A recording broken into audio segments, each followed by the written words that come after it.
Hey everybody, it's WB checking back in with you. Today I've got part 2 of the SKS camo paint job that I did recently, and I wanted to show you how it turned out and share some of my thoughts on some of the steps that went into it, and possibly some things I might have done differently, some things I might do differently next time, in other words. So here's what the finished product looks like. I'm actually very pleased with the way it's turned out.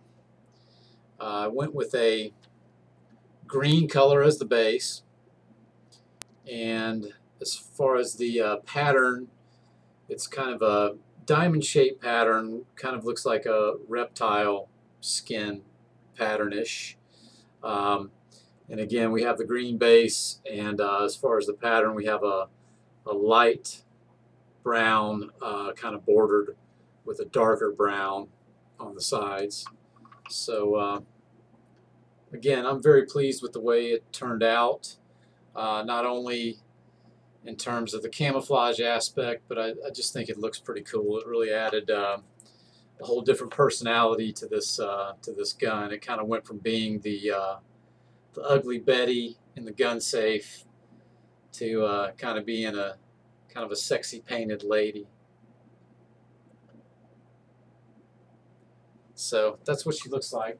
I'd like to share some of the steps that went into to putting the paint job on.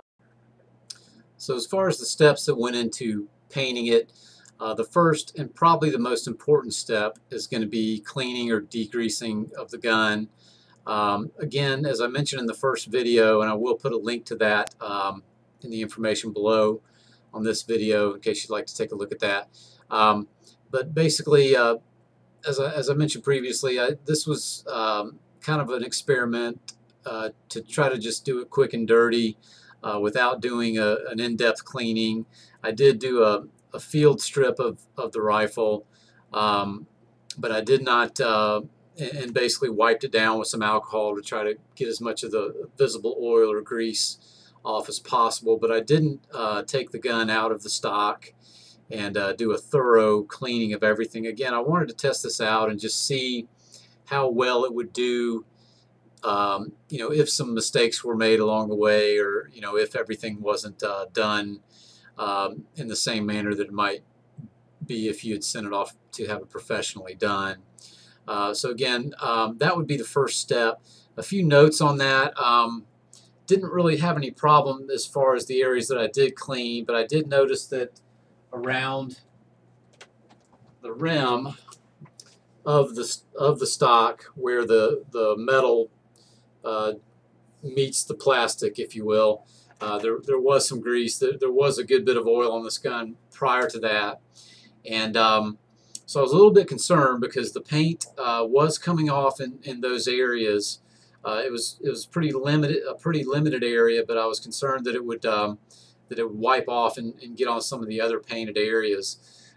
So again, this being a quick and dirty project, I tried something quick and dirty. I considered taking the whole thing apart and thoroughly cleaning it and degreasing it and putting it back together and touching up the paint. But again, the whole idea was to do this quick and dirty and just see what happens, see how it turns out. So what I did is I got an absorbent material. I used kitty litter. I sprinkled kitty litter around the areas where the oil was showing up and kind of wiping the paint away. And that did actually seem to it didn't get all the oil off. I sprinkled it on there and brushed it off. So it didn't get all the oil off of there, but it did diminish it a little bit. And in the next process, the first part is obviously the cleaning and the degreasing. Then you'll apply the paint, and there's plenty of videos that go into a lot of detail on that to tell you step by step how to do it. In this case, I put on the base coat, put the pattern on, let that dry for a day or so, and then I went back with a clear coat. So let me stop here and just kind of tell you what I'm using. I'm basically using the this is Rustoleum camouflage flat color paint.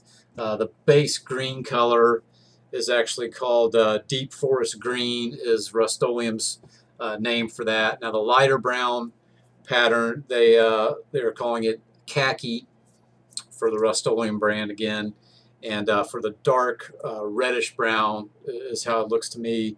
They're calling it earth brown. So those are the products that were used for that. I also have used Krylon on their camouflage paints are similar to this, but and Krylon is probably a better quality paint. But I did notice that the Rustoleum is a little bit easier to work with, it seems. It doesn't seem to take as long to set up and dry out, so it's easier to paint one side, flip it over. You don't have to really wait as long in between coats, is my impression. And again, I think if you were to put the Krylon on there and let it cure out over time, that's probably going to be the better quality paint. But again, the Rustoleum seems to be significantly easier to work with.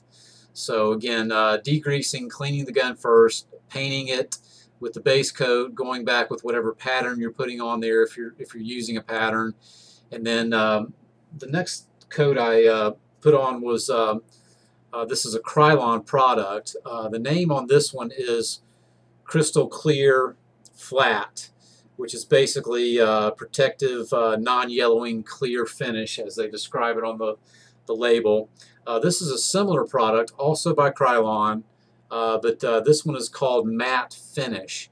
And the difference that I've found in the two is the first one I showed you, that they're calling Crystal Clear Flat, seems to have a brighter finish. In other words, it makes the color stand out and look a little bit brighter using this product. However, it appears to dry and be a little bit tackier or a little bit stickier than the matte finish. So actually what I did is I applied the Crystal Clear Flat finish first, gave that a chance to cure out for a day or so, and this is at the point where getting back to the oil and the grease on the gun.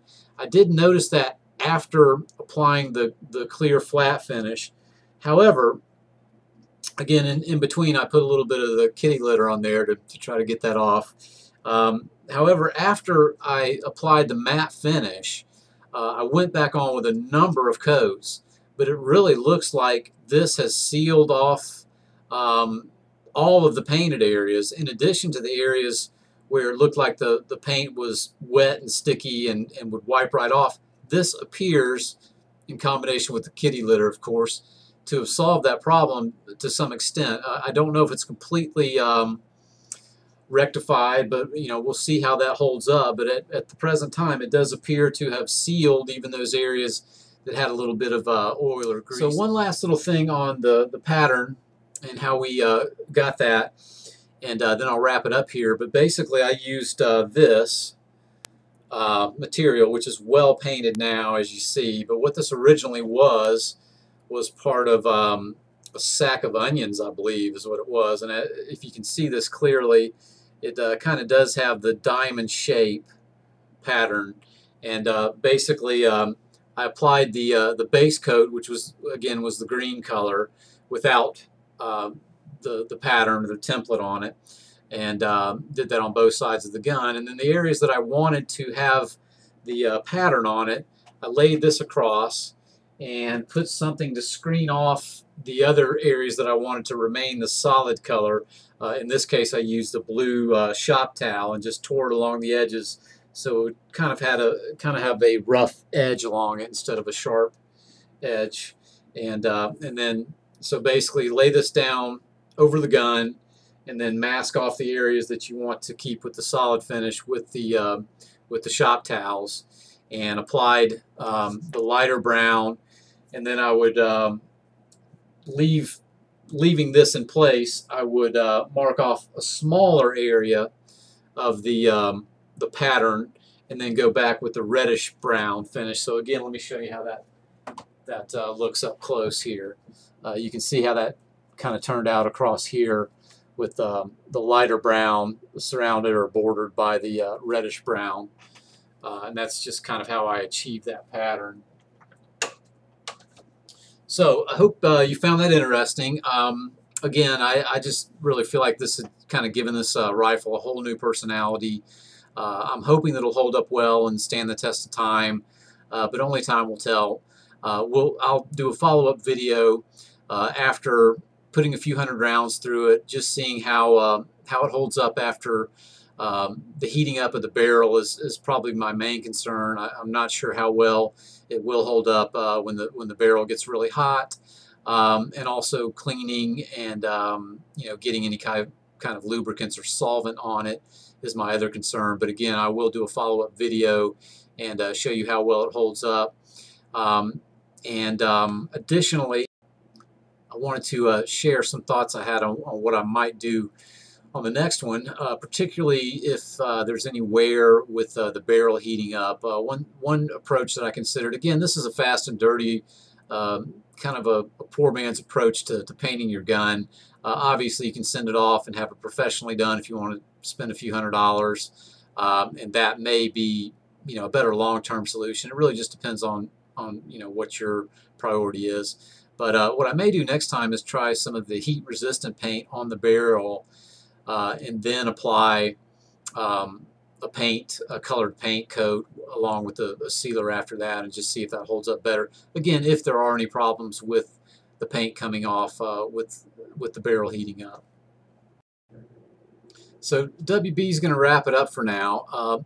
Please feel free to comment if you have any questions or comments. If you may have tried a paint project, please let me know what your experiences were. If you've got any videos or photos of anything that you may have done as far as the guns you painted, or any suggestions, please feel free to post those up and comment. Appreciate you watching, and we'll catch up with you on the next one. Thanks a lot.